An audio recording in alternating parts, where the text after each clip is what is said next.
Evaluation question 3. What have you learned from your audience feedback?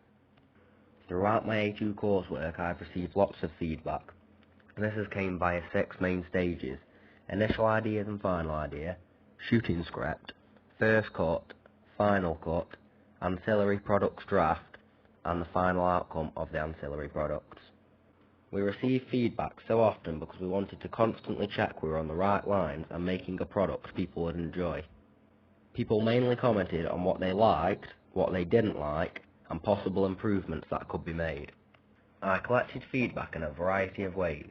Just a couple of examples are SoundCloud for my shooting script and SurveyMonkey for my initial ideas. SurveyMonkey was extremely useful as it constructed graphs out of your feedback, allowing you to visualize it much more effectively. When collecting feedback, I asked a range of people, such as classmates, friends, and family. Classmates' feedback was probably valued more as they knew what to look out for and were going through the same process as me.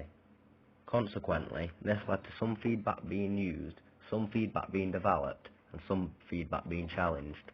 One of my most valuable pieces of feedback came very early during my coursework, and this was at the initial ideas stage.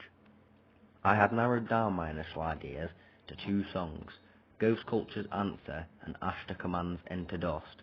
Ghost Culture's Answer was only 3 minutes long, whereas Ashta Command's Into Dust was 9 minutes long.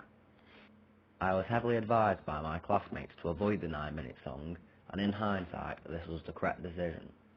Had I gone against their feedback in this instance, I believe I would have ended the course with a repetitive, low-quality product.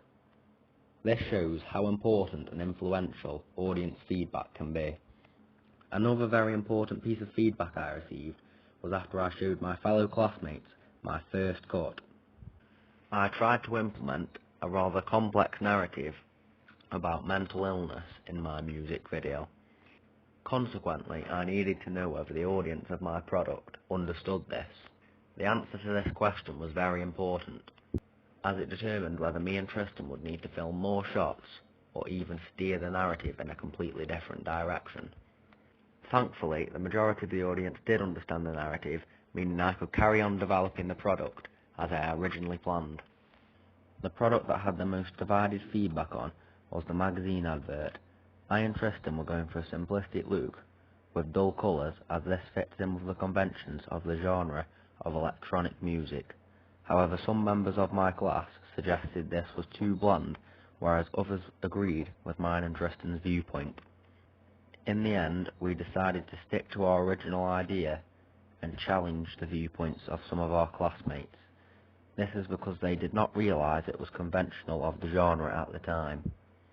Overall, audience feedback proved to be a very useful resource for me during my coursework, as it allowed another perspective on my product. It is so easy to get engrossed in your own product and to think your idea is always the best. However, like I stated in the example earlier, when me and Tristan were advised to go against using the longer song, we took this feedback fully on board, and this proved to be a great decision. In this case, I believe audience feedback was a vital reason as to why me and Tristan were able to create a high quality end product.